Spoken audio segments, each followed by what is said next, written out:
Welcome back, everyone, to part 2 of our Splatoon introduction. So in the first part, we took a look at the tutorial and some of the other basic aspects of the game, and now we're going to head into the lobby and start doing some turf wars. So we're actually going to walk, do it the old-fashioned way, and go up to this big shiny door here, and this is the lobby area. So this is how you get to the online play portions. It says, "Welcome to the lobby. This is the place for ink battles. You can raise your level and earn that sweet, sweet cash by battling." Alright. Higher level will let you access the freshest gear in the shops and play all new battle modes here in the lobby. So get that level up. If you want to buy weapons and gear, you've got to earn some cash first. So right now we have 0 cash. It's that little gold bar with a bunch of zeros and the numbers. That's our cash level. We're super poor. If you want the freshest gear, you got to battle as much as you can. So here it's talking about the regular battles. As your level increases, don't forget to check the shops. So yeah, as your level increases, different weapons will actually become available to you to use. You can't use them all right off the bat. So little warning here. So we can't actually get to the ranked battle section yet. So you got to be level 10 to play ranked battles. But we can play regular battle mode. So you can see on the left there, it shows you the mode.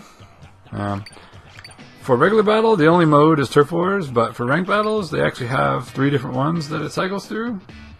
So you can tell by looking up there where it says mode, which one is actually on rotation, and that actually also changes every 4 hours or so with when the stage changes.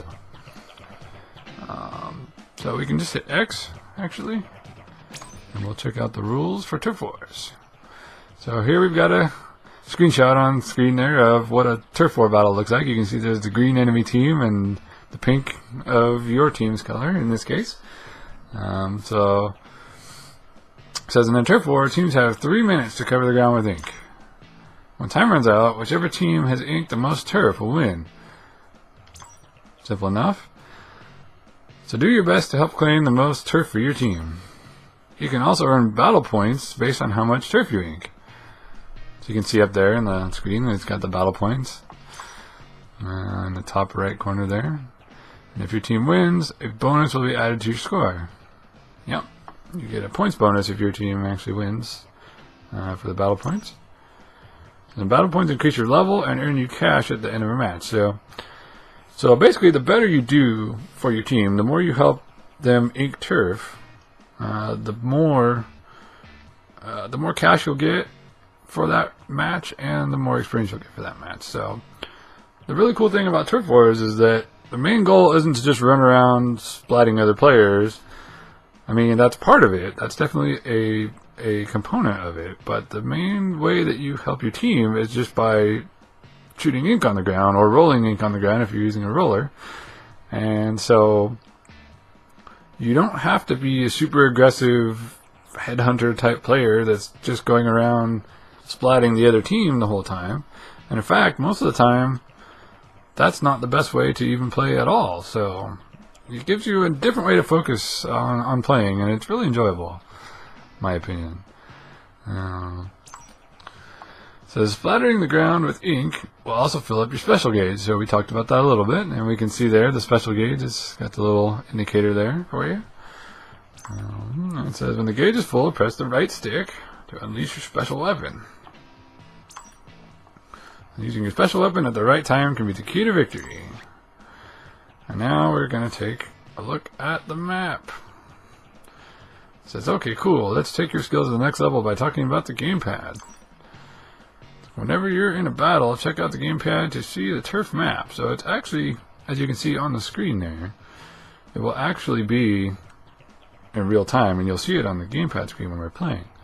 So it's like an indicator of your turf map. So you can see the layout of the stage, as well as basically how well or poorly your team might be doing at any given moment, as far as who has the most ink laid on the ground. So it says use this map to make sure enemies aren't stealing turf behind your back. So yeah, that's a good tip. Because a lot of times an enemy will sneak by and they'll be in your base and taking away all your turf that you inked, and you won't even realize it until you look down at the map. Look, you can also tap a teammate's icon to super jump to that player's position. I will be showing you that for sure in the match here. It says be careful not to super jump right into enemy ambush though. So that's one of the problems, one of the dangers of super jump.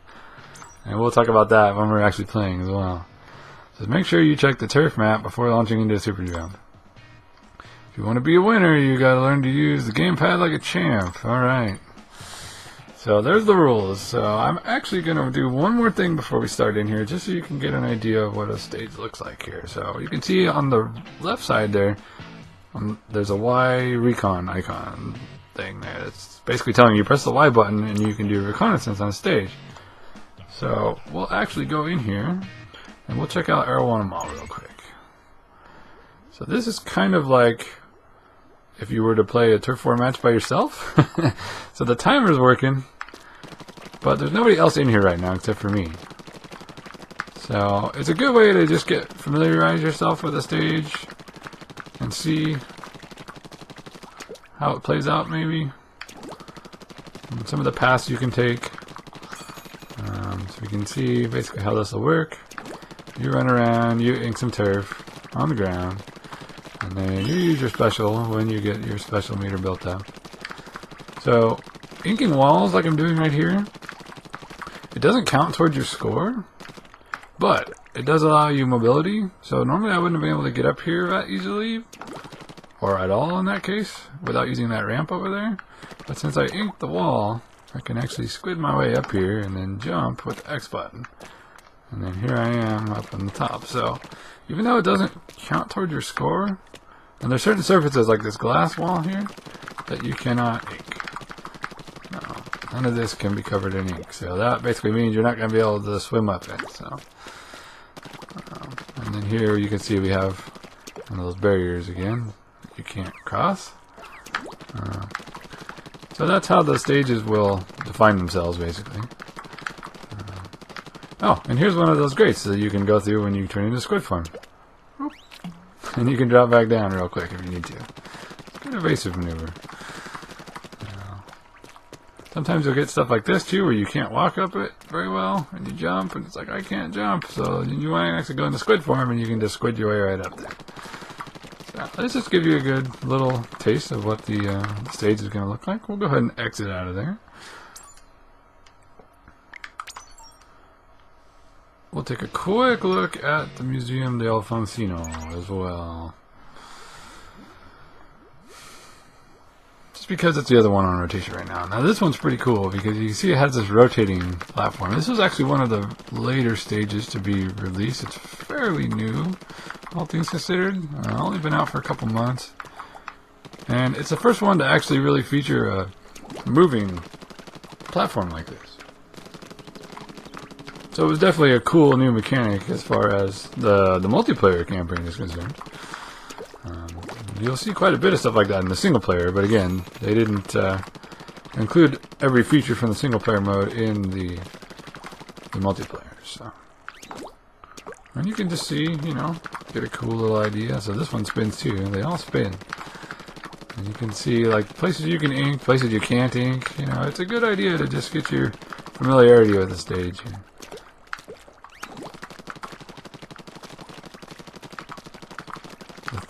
There's certain objects too, like this one, you're not able to actually ink anything on that. So there'll be ones like that too. They'll serve as a barrier sort of thing, making it easier to hide behind or use a little bit more strategically. So you can squid your way up here too and reach this cool little platform. So there's all kinds of stuff, and sometimes it's going to take you, you know, a dozen times of playing on a stage before you start really finding out all the little cool tricks of it. What you can and can't do. Sometimes I still find things that, even though I've played on these dozens of times already, that I didn't know about. Little things here and there. Other times they'll change it too. They recently changed one of the stages and added some parts that weren't there before. A little platform here or there, or a barrier that wasn't there before. So it's really cool when they do that too. Alright, So that's enough checking out a stage by ourselves. Let's get into actual match here.